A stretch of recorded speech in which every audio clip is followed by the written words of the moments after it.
क्या कहेंगे? देखिए, एनडीए की सरकार में और अपने यशस्वी प्रधानमंत्री नरेंद्र भाई मोदी जी के मार्गदर्शन में और अपने राज्य के लोकप्रिय जनप्रिय मुख्यमंत्री नीतीश कुमार जी, माननीय उप मुख्यमंत्री श्री सम्राट चौधरी जी, विजय सिन्हा जी, डॉक्टर दिलीप जायसवाल जी के नेतृत्व में पंचायती राज विभाग हमेशा त्रिस्तरीय पंचायत प्रतिनिधियों का सम्मान किया है।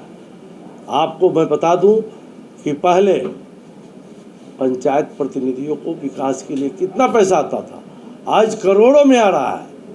आप अपने कुर्नी में ही देख लीजिए, एक एक पंचायत ऐसा है जहां आप घूम के देख लीजिएगा तो न कोई सड़क बचा है और न कोई नली गली से नली बचा है। अच्छा, मुखिया लोग का एक आरोप ये भी लगता है कि कई जगह पे मुखिया लोगों को फंड दिए, लेकिन बहुत ऐसे मुखिया लोगों को नहीं दिए, मंत्री दिए। नहीं, ऐसा जहां आवश्यकता महसूस हुआ, जहां के लोगों ने डिमांड किया, होता क्या है कि गली नली साथ नीचे में सभी जगह काम हुआ है, लेकिन जिन जगहों पे काम नहीं हो पाया, किसी कारणवश छूट गया है, वह आवेदन बीपीआरओ के द्वारा डीपीआरओ को दिवाया और जिलाधिकारी के द्वारा विभाग को गया है, और विभाग में जो जो आवेदन आया है उस पर हम लोग विचार करते हुए सभी पंचायतों को देने का काम किया। जब विमान का रास्ता खुल चुका है पताही एयरपोर्ट पे, छोटे विमान का एमओयू सेटिस्फाइड हो चुका है, ऐसे में क्या लग रहा है, कैसा ये फायदा मिलने वाला है खासतौर पर मुजफ्फरपुर जिला? देखिए, या तो कल माननीय मुख्यमंत्री जी के नेतृत्व में मंत्रिपरिषद के बैठक में ऐतिहासिक फैसला हुआ है। जो माननीय प्रधानमंत्री जी ने जो पताही में घोषणा किया था, उस घोषणा को अमली जामा पहनाने के लिए हमारे बिहार के माननीय मुख्यमंत्री, माननीय उप मुख्यमंत्री द्वय एकदम पूरी लगे हैं, और कल मंत्रिपरिषद से उन्होंने पास कर दिया। अब रास्ता साफ हो गया है। अब पताही हवाई अड्डा सहित 5 अन्य जिलों से भी लगभग दोनों सब मिलाकर के 6 जिला से अब छोटी उड़ान उड़ने लगेगा। तो क्या लग रहा है, चुनाव से पहले उड़ान बहाल हो जाएगी? एकदम चुनाव से पहले पताही हवाई अड्डा से उड़ान शुरू हो जाएगा। विपक्ष जो बार बार कह रहा था, जो विपक्षी दल है वो बार बार लगातार कह रहे थे कि चुनाव आने के समय ही पताही एयरपोर्ट का ध्यान आता है। देखिए मैं बता दूं, अभी 10 साल से माननीय 11 साल से नरेंद्र भाई मोदी जी का केंद्र में सरकार है, और इसके पहले किसका सरकार था? उन्हीं बीच विपक्षी गठबंधन का ना था, कहाँ करवा लिए।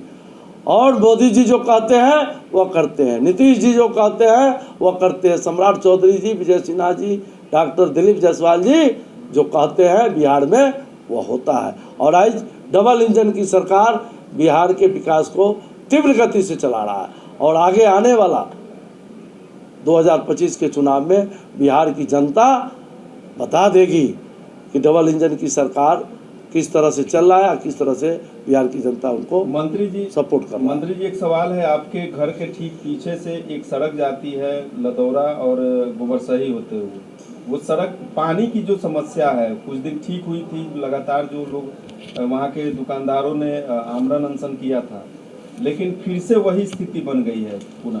देखिए, यह बात सही है कि गोबरसही चौक से लदौरा की तरफ जो जाती है उस रोड में पानी लगता है, और हमारे ही प्रयास से मैंने जब माननीय उप मुख्यमंत्री जब पथ निर्माण मंत्री थे तो हमने ही उनसे आग्रह करके इसको पास करवाया था, लेकिन उस समय गैर योजना से वह पास हो गया था, जिसमें थोड़ा बाधा आ गया था, लेकिन अब बाधा दूर हो गया है। अब तुरंत वह बनने जा रहा है। लगातार उप मुख्यमंत्री उसी रास्ते से आते हैं। हाँ, उस पानी से गुजरते होंगे। हाँ, पानी से गुजरते हैं, तब ना देख रहे हैं, और मैं भी देख रहा हूँ, सारे वीआईपी जाते हैं, और वह 16 करोड़ से ज़्यादा का योजना अब स्वीकृत हो गया है। चुनाव से पहले उसमें हाथ लग जाएगा।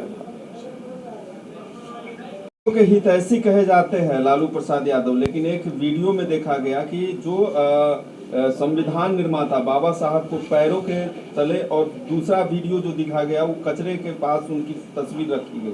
क्या लग रहा है, क्या मायने इस पे लगातार आपकी पार्टी एनडीए गठबंधन जो है वो प्रहार कर रही है? देखिए, लालू जी और कांग्रेस गठबंधन हमेशा दलित को ठगने का काम किया है, और अंबेडकर जी के तो हमेशा खिलाफ रहा है।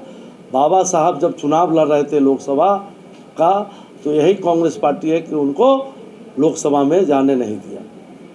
और यह दलित प्रेम का झूठा बात अडंबर तो करता ही है, झूठी बातें कर करके कि संविधान खतरे में।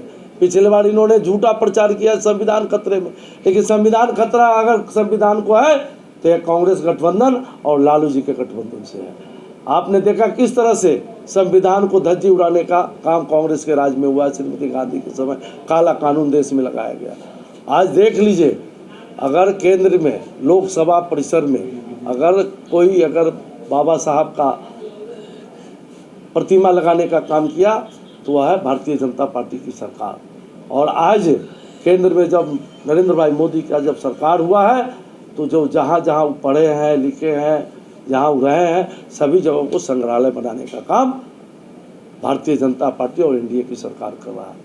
इसलिए मैं आपको बताना चाहता हूं कि लालू जी और ये गठबंधन की सरकार दलित को हमेशा ठगा है और ठगने का काम कर रहा है। अब दलित भी सचेत हो गया है कि अंबेडकर जी के नाम पर यह जो है गठबंधन ठगने का काम कर रहा है। और सारा दलित समाज, सभी वर्ग के लोग, दलित हो, ईबीसी हो, ओबीसी हो, सवर्ण वर्ग हो, सारे समाज, हमारे माननीय प्रधानमंत्री जी कहते हैं सबका साथ, सबका विकास, सबका विश्वास और सबका प्रयास। और माननीय मुख्यमंत्री जी कहते हैं न्याय के साथ विकास, मतलब सभी का विकास हो न्याय के साथ। और इसलिए एनडीए की सरकार न्याय के साथ विकास कर रही है, सबका साथ और सबके विकास के साथ, उसी मूल मंत्र के साथ यह डबल इंजन की सरकार चल रही है।